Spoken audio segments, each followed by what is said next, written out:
hello, everyone, and thanks for joining us today for our next episode of Mixed Messages with Jeff Bogue. My name is Joe Caruso, and I'll be your host as we dig into today's topic. Well, from news sources to comedians, friends to advertisements, it seems everyone has an idea of how we should think, how we should live, and make decisions. When even the experts sound convincing but they disagree, how do we cut through the noise? And how do we sift through all the information overload and choose what governs our lives? Well, our leadership here at Grace has been processing these things and praying for all of us, so we want to offer a resource to navigate some of the day's most pressing topics and questions. Jeff, ¿cómo estás? Joe, I'm doing very fine. Oh, you answered correctly. I know that one phrase. You know that one phrase. I just responded to the total extent of my second language abilities. What some people, I don't have a whole lot more than that.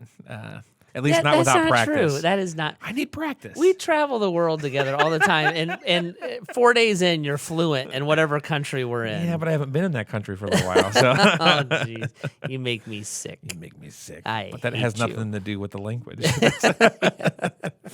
Oh, man. Well, we got a submitted question for this episode, and I think this is probably pretty timely. It feels like we're either coming out of family things or trying to figure out the new year and how we want to make things happen. Here's the question. How do you navigate relationships with in-laws? This person says, as a newly married couple, understanding the appropriate boundaries of dealing with conflict on my spouse's side of the family is difficult. And how do you suggest navigating that dynamic? And they have a follow-up question, but let's just start there. Okay. So how do we set some of those boundaries when an in-law dynamic is difficult? It's difficult to do that. So you do it carefully, and you do it non-defensively, and you do it in a way that leads to the greatest health in your family dynamic. So that's the way to think it. So I actually think the key word in there is navigate. Yeah.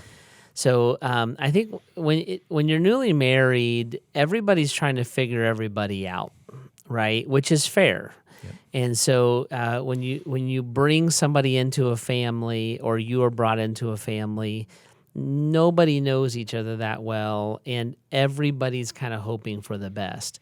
So the facades have not been seen through, and the strengths and the weaknesses have not been discovered. Therefore, usually the tension points haven't revealed themselves yet. Sure.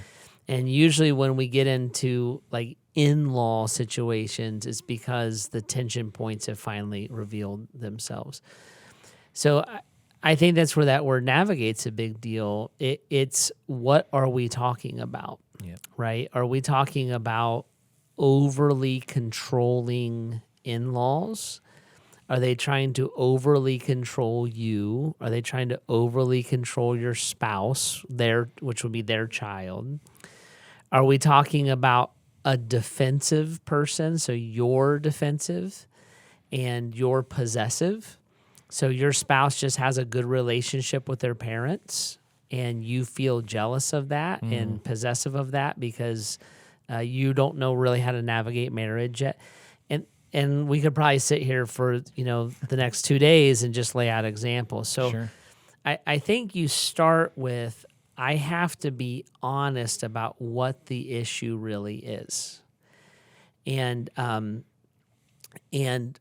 when I get to that point of honesty, then I'm navigating that issue. I have in the past, and in my years of like talking with people, I've talked with men who are jealous of their wife's relationship with their dads. And I've had to walk them through that. They're like, her dad is her best friend. I'm like, buddy, if you navigate that well, that only benefits you. Right. Yep. Right? Like, you actually want your wife to have a healthy relationship with her dad. That's a good thing. Sure is. You want your husband to have a healthy relationship with his mom. Mm-hmm. That's a good thing. And so, like in that particular example, that is a husband who is navigating marriage, and the in-laws are just a part of the marriage. And so my counsel to him was like, why don't you get to know her dad and understand how her dad makes her feel so loved and safe and then emulate that. Yeah. And by the way, she sees that in you, which is what attracted her anyways. So don't be jealous of it, learn from it, and you have this incredible resource in a father-in-law, right? If you had the same thing with a mom, like my husband's a mama's boy, and my mom's with the Lord, but I was a mama's boy, big time mama's boy. Now Heidi wasn't jealous of that, but there's also like an upside to that. Like I am a better husband because I'm a mama's boy, right? And so some of the rough edges, some of the things that Heidi needs from me emotionally and things like that are easier for me because I was a mama's boy, right? And those kind of things. So like understanding that a little bit. The other side of it is you have the stereotypical overbearing in-laws. And again, what I have to do in that is I have to say my primary relationship is with my spouse. So if same kind of example, if I'm a wife and my dad is overbearing and critical of my husband, I have to address that and put a stop to that with my dad. Mm-hmm. I shouldn't be asking my husband to have that confrontation. I left my father and mother. I cleaned to my husband. I put my foot down with my dad. That's good. As a mama's boy, if you have the mama's boy that mama's too involved, the husband puts his foot down with his parents. It says, Mom, know that my wife is the primary woman in my life now. Yep. And I love you, but if you cannot find boundaries, you will push me away and those kind of things. So you're navigating all of that and figuring that out. But I think the key principle is you have a husband and a wife, the spouse whose parents are struggling is the spouse who should deal with their parents. Good. That's good. Yeah. Right? Does that make sense? If possible. Now you get into these extreme situations where you, especially I believe in my view of marriage, especially a husband might have to step in and do that because of extreme situations. But as a rule of thumb, deal with your own family on behalf of your marriage. Sure. Yeah, they're those stereotypes. It's amazing how we can bring baggage into that new marriage. You know, whether it's just baggage from watching sitcoms. Apparently, in-laws are supposed to be bad. I actually just heard a silly joke a week ago. What's the difference between outlaws and in-laws? What is Outlaws are wanted. You know, like it's that kind of a thing. You know, like we bring this cultural baggage to our marriage. So we almost start from a deficit of assuming our in-laws are going to be a negative influence on our marriage. Yep. And it doesn't I have wonderful in-laws. Heidi's mother is with the Lord now. I loved her and hung out with her, and we had to navigate. You got to figure each other out. And then my father-in-law, Heidi's dad, is still alive. I love him and respect him and think the world of him. And he was learning to be a father-in-law, and I was learning to be a son-in-law, and we had to figure all that stuff out. Yeah. But I really like what you're saying. Like, you can come in with a chip on your shoulder that's not fair, and it's not patient. Right. And so the patience of letting a relationship play out, your in-laws are also learning something. Absolutely. Right? So looking at them and saying, well, they should know. Well, how would they know? They've never had you as an in-law before. Yeah. So that like, let's hope for the best and work for the best, and you can wind up with very wonderful relationships. And I know I enjoy that with my in-laws. I don't dread them at all. Sure. I like what you said there about their learning. You know, I can think through, you know, first impressions. There's a whole thing that we could learn from in terms of first impressions, but that's not always the truest gauge of what your in-law relationship is going to be like, especially like you said, if they're stepping into this for the very first time. Like, I can remember my brother-in-law kind of temporarily sullied, in a funny-ish way, my first impression with my in-laws, because Well, the very first time I went over to Mandy's parents' house, it was our first date. I was picking her up, and she kind of motions me through the breezeway because her and her parents were on the back patio. Well, as I walk through the breezeway, I look over through the kitchen window, just kind of almost out of habit, accident, I don't know. But I look in, and there's Scott. Who is hilarious, by the way. Hilarious. If you've never met But him. I've never met him before, and he's standing in the kitchen with his jeans down around his ankles, just in his boxers, waving with his hand all big and this huge grin on his face. He's like 18 at the time, and I'm just like, what did I just walk into? And so I don't remember anything about her parents from that meeting. I remember the date, and I remember her brother. And so, those first impressions don't mean much. I hit the lottery with my in-laws, both my father and mother-in-law and my brother-in-law, and even now his wife. Like, I hit the lottery, And so, but that just to say, just because even if it's a more negative first impression, they just might be nervous. Yep. They don't know what they're getting themselves into. They don't know you as much as they can either. Yep. And they're trying to be protective maybe of their kids and all the rest. So I would just jumping on that, Joe, and I would say to everybody, you need to work at your relationship with your in-laws and give it time, give it patience, give it grace.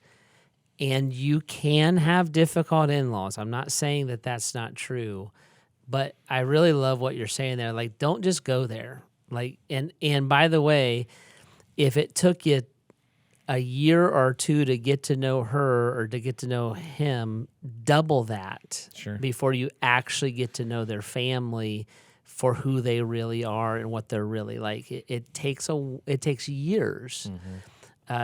To become a part of it and not to feel like an outsider and that's what I would say is like, let all that play out. Everybody be patient, everybody be graceful, and you might avoid a lot of pain. Jeff, this isn't the follow-up question that our listener submitted, but how would you counsel a couple? Let's say that your in-laws or your future in-laws, you can tell it's going to be a little bit of a difficult go, at least for a while. Mm-hmm. How would you counsel them to navigate talking about their parents with their spouse? So kind of here's where I'm at with this. In a lot of situations, if the in-laws are going to be difficult, the actual born child also knows their parents are difficult, but they're still their parents. Right. It's like, you're talking about my mom, you're talking about my dad. Right. And then you have the husband or the wife that is tempted at least to kind of badmouth them or your parents or so. How would you counsel that person to kind of navigate that with their spouse? When you pick up in-laws, we call them mom and dad. So what you need to do as the in-law is honor your father and mother. And so you need to honor your father-in-law and your mother-in-law, which means the conversations can be real and frank, but they need to be constructive. So they're an idiot. I can't believe them. And that you know how you when you're at somebody's house and you're driving home, you always debrief. Yeah. Right. So by the way, everybody does that to everybody, right? So that debrief needs to be honoring. And when you come to those points of tension, they should not be points of griping. They should be points of trying to be constructive. Like, how do we do that? Mm-hmm. And what happens, that's not just an out the gate thing, because your in-laws change. They become older. They have they're people, you know, so they go through the normal cycles of life. And when you're asking, like, how do we help them? How do we serve them? How do we navigate them? That's a lot different than, can you believe what a pain in the rear end they are? Yeah. And that, not only will that help your spouse not get defensive, it might help your spouse who's frustrated with their parents actually see the wonder of their parents. Yeah. Right? Because sometimes when you're close to your family, you're in too close. And when you're in too close, you tend to see and talk about the warts instead of the wonder. Yeah. And I know Heidi helped me with that. And I had a wonderful relationship with my parents. They're both with Christ now. But Heidi thought they were great. And I'm like, you know what? They are kind of great. Like Heidi would say my mom was her best friend. And they, I'm pretty sure they loved Heidi more than they did me. Like they just, but like Heidi helped me to see what I was taking for granted in a lot of ways. And I'm sure I returned that favor to her. But if you can just think of how do we honor, and back to that word navigate, some people are easy to honor and some people are difficult to honor. Sure. But I'm navigating that. And then in an extreme case, I have to put up boundaries because my marriage and the Jeff and Heidi Bogue family is my primary responsibility. I left my father. I left my mother. I'm clinging to Heidi. That means that Heidi jumped the line. Yep. By the way, with my siblings too, because we're not even talking about siblings. Right. So she jumped the line. And nobody gets to interfere with that. They get to be a part of it, but they don't get to damage it. And so I have to. If you got to be protective, you have to be protective. And I would seek wisdom in that, because your emotions are probably raw. I love that. It feels like your counsel is to continue to, metaphorically in my head, I'm like, add some glue to your relationship. Don't drive many wedges. Because every time that you're attacking parents, whether it's warranted or not, whether we're accidentally driving a small wedge between me and your family life, and so it's going to hurt because they're going to sense their past. And, when you're going to go through an unavoidable argument or rift in your marriage, and now it's going to feel like there's sides to the relationship as opposed to a cohesive unit. And so I love that. How can we work on this and honor together? Well, our listener has kind of a follow-up question to this. What advice would you give to the parents of newlyweds? How does having the new title of in-law change how you should interact with your child and now your future son or daughter-in-law? This is my world right now. Yeah, this is fresh for you. Yeah. So Sarah, our daughter-in-law, our beautiful daughter-in-law, sorry, buddy, you're the guinea pig, and we're doing our best. She's been wonderfully patient and gracious with Heidi and I. And I've got other daughter-in-laws that are gonna come in kind of rapid succession here. So Heidi and I are trying to learn this.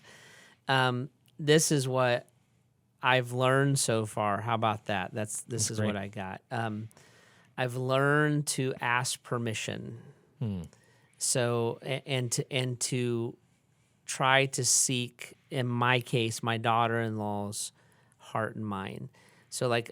Heidi and I work on houses. We flip houses, and we're doing one right now that we're going to live in. But we really enjoy that stuff. We're just nerdy that way. And Sarah and Josiah got their first house, and so Heidi and I are like, "You want us to gut it and redo it this weekend?" Well, we had to learn like it was Sarah's home. And she has dreams, and she has ideas, and she has a pace, and and I'm like, that's right. This isn't our son's room. This is his wife's home. Yeah. Does that make sense? Very good. And Sarah we hit the daughter-in-law jackpot. I mean, we just love her to pieces. But we're like, oh, you're a person, and you're not our daughter-in-law. You're an individual, and we need to learn that, and we need to understand how you translate things. And so the way that came out for us a lot was like, do you want us to do that? Is it okay with you? And it feels a little weird at first because you're just learning. Like we didn't date her for 2 years, right? And they never had a home. So those kind of things is a big part of it. I think one of the other things that we learned, or we're trying to learn, is in a conversation, our children agree with us quickly. It doesn't mean our daughter-in-law does. Right? Because our children were raised in our culture and in our home, and 2 + 2 always equals 4. Like, like all that is logical to them. And so what could happen if we're not careful is we could accidentally be mom, dad, son against daughter-in-law. And she may not even disagree. She may just be catching up with the thinking because she never, there's a plethora of reasons there. So we learned, I think Heidi and I are like, we don't ever want to put our daughter-in-laws and one day our son-in-law into the position that they have to deal with their in-laws. Like, we want to be a benefit and an asset, and we want them to feel loved and accepted and valued. And so Heidi and I are like, we will do the hard work of trying to learn them as opposed to asking them to do the hard work of learning us. Sure, yep. And I have one daughter-in-law, right? So just Sarah. She also does that back to us. And so we have actually I enjoy her to no end. We have a wonderful relationship, and God bless us with all that. One day we'll have to do that then as grandparents again. And we're like, well, how are you guys going to parent? Yep. And what is our role? And I just think there's on our side, there's a humility. On our daughter-in-law's side, there's a desire to honor. And so we wind up in good places where we enjoy and love each other. And then, like, the things that she doesn't like or want, we're like, okay, well, we still like them. We'll just do them by ourselves, kind of a thing. It's no big deal. So I think there's a lot of that. I think in that process, I also had to, I remember saying to Heidi, when Josiah and Sarah got their first apartment, I was like, I have to remember I'm in their home. It's not mine. Like, me picking up a tool and fixing something, or me saying, well, you should just do it. I'm like, this is their home. So there's like that part of it where, like, they're their own family, and we have to adjust to that also, and so now my parents were great with this, and Heidi's parents were great with it. So I kind of had like mentors in it a little bit, but it's a weird thing. It really is a weird thing to be like, I'm not the primary relationship in your life anymore, and I don't just come and bail you out, right. And it's fun. It's not negative. But Sarah makes it positive, So I don't know. I have no idea what it would be like to have a difficult daughter-in-law, because I have a wonderful daughter-in-law. Yeah. But it's stuff like that we've tried to work on with it. That's really great. We'll have to do a follow-up episode sometime on maybe from generation up and generation down. How do you navigate if you're not really a fan of who your child picked to marry? Ooh, that'd be hard. Or in reverse. I remember talking to your in-laws about that. Yeah, it was hard. They went through counseling for years. What a disappointment. Or in reverse, for whatever reason, your parents are getting remarried and you're just not thrilled at all about. Like, that might be a fun episode to navigate, because I know that impacts a lot of people in our listening audience. But I hope this was helpful. Whether you're in the thick of this, whether you're Jasmine, who's recording this, who as of this recording is about to get married this weekend. This weekend. Woo! She was taking notes the whole time. Or whether maybe one day you'll embark on this. That's I remember listening to conversations about marriage and parenting before I got married, because I wanted to try to do it as well as I could when I got there. Yeah. So I just prayed this was a blessing to you, and hopefully an encouragement or even a calming agent as you navigate some of these relationships. If you need any follow-up to this, if you'd like to get some conversations going, we'd love to help you out. If you have any questions, regardless of the topic, and you'd like us to address them on this podcast, you can always submit those at bath.gracechurches.org/mixed-messages. And if you want to know, if you want to hear more of what you're hearing, or you want more people to discover it, make sure you subscribe, follow, rate, and review our podcast. If you're looking for a church home, feel free to join us on the weekend here in the Akron area. or you can always join us online if you're from out of town as well. Well, we're glad that you hung out with us. Thanks for jumping in with us as we continue to seek God's voice through all the mixed messages around us. Catch you next time.